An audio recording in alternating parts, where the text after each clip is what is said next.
Ives, I wanted to ask you about former President Bill Clinton, now the UN Special Envoy to Haiti. Last month, he publicly apologized for forcing Haiti to drop tariffs on imported subsidized U.S. rice during his time in office. The policy wiped out Haitian rice farming and seriously damaged Haiti's ability to be self-sufficient. Well, Clinton apologized at a hearing last month before the Senate Foreign Relations Committee. Since 1981, the United States has followed a policy until the last year or so we started rethinking it, that we rich countries that produce a lot of food should sell it to poor countries and relieve them of the burden of producing their own food. So thank goodness they can leap directly into the industrial era. It has not worked. It's maybe been good for some of my farmers in Arkansas, but it has not worked. It was a mistake. It was a mistake that I was a party to. I am not pointing the finger at anybody. I did that. I have to live every day with the consequences of the lost capacity to produce a rice crop in Haiti to feed those people because of what I did, nobody else. That was former President Bill Clinton speaking last month. Well, on Wednesday, Kim Ives asked Bill Clinton about his change of heart at the donors' conference. What about the change in your thinking to have you issue your apology the other day about the food policies? Oh, I just think that, you know, there's a movement all around the world now. I first saw Bob Zoellick say the same thing, the head of the World Bank, where he said, you know, starting in 1981, the wealthy agricultural producing countries genuinely believed that they and the emerging agricultural powers in Brazil and Argentina, which are the only two places that have parenthetically increased wheat yields per acre, grain yields per acre in the last decade, because they're the only places with more than 20 feet of topsoil, they really believed for 20 years that if you moved agricultural production there and then facilitated its introduction into poorer places, you would free those places to get aid to skip agricultural development and go straight into an industrial era. And it's failed everywhere it's been tried.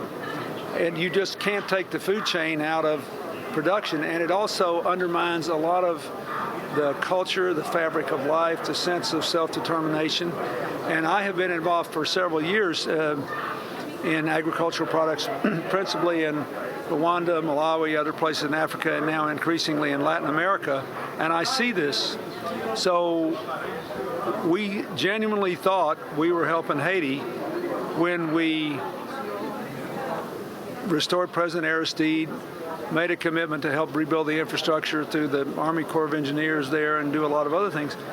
And we made this devil's bargain on rice, and it wasn't the right thing to do. We should have continued to work to help them be self-sufficient in agriculture. And that's a lot of what we're doing now. We're thinking about how can we get the coffee production up? How can we get the other kinds of the mango production up? We had an announcement on that yesterday.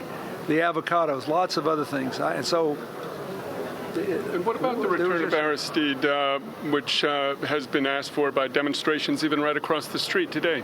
Well, that's not in my purview. That's up to the Haitians, including those that aren't demonstrating. That was President Clinton being questioned by Kim Ives. Kim Ives in the studios with us, along with Roger Leduc, who is a radio host and activist with CACOLA, the Haitian Coalition to Support the Struggle in Haiti. Juan?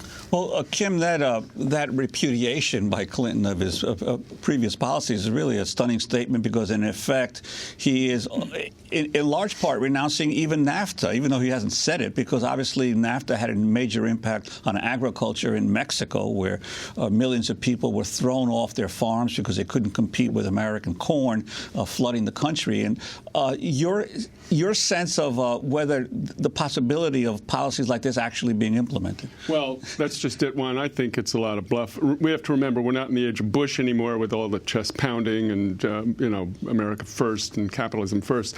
This is Slick Willie, and they come with the message. They know the sensitivity of the Haitian community, I could say of the progressive American community, too, to all these maneuvers. And so they know the language. We hear the word solidarity. We hear the word sovereignty. We hear the word we hear all the right words, but once again, to me, it's total smoke. And Roger, I wanted to ask you in terms of the role of the Haitian government. You mentioned that obviously the government had failed in the aftermath. There have been calls, for instance, for some transparency on what happened to the original aid that came into the country. Your sense of your faith in the ability of the Haitian government to be a major partner in the distribution and the execution of this aid? There is no faith at all.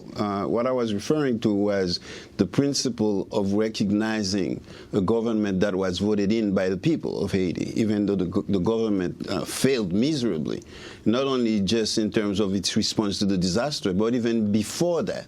What Preval applied himself to do was to gather the political class, and put them in his pocket, and then deliver it to the international community, mostly the United States government, so they could do whatever they needed to do with Haiti. With the disaster, the program that they already had in mind to capture Haiti's state can be accelerated. If they were going to do it in 10 years, this disaster is really a boon, a godsend for everybody, actually, for the reactionary, for the imperial powers, and also for Haitian progressive who want to take the opportunity to do something and establish public forums throughout Haiti and build a national, popular, grassroots movement to say, hey, we're here, and we need to be involved. We must be involved. This is our country. And no reconstruction of Haiti, no building of Haiti can be done without us. This is the key moment here. After the carnival of conferences and the beautiful show of universal support, now this is serious business. Are we going to let them take hold of our country for 30, 40 years, as they've done since 1950? Or are we going to step up to the plate and go through the usual nonsense, secondary contradictions that we have among us, and really build a national front and do the right thing? Well,